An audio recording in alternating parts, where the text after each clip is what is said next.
بسم الله الرحمن الرحيم.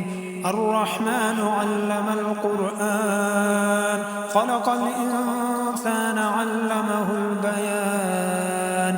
الشمس والقمر بحسبان، والنجم والشجر يسجدان.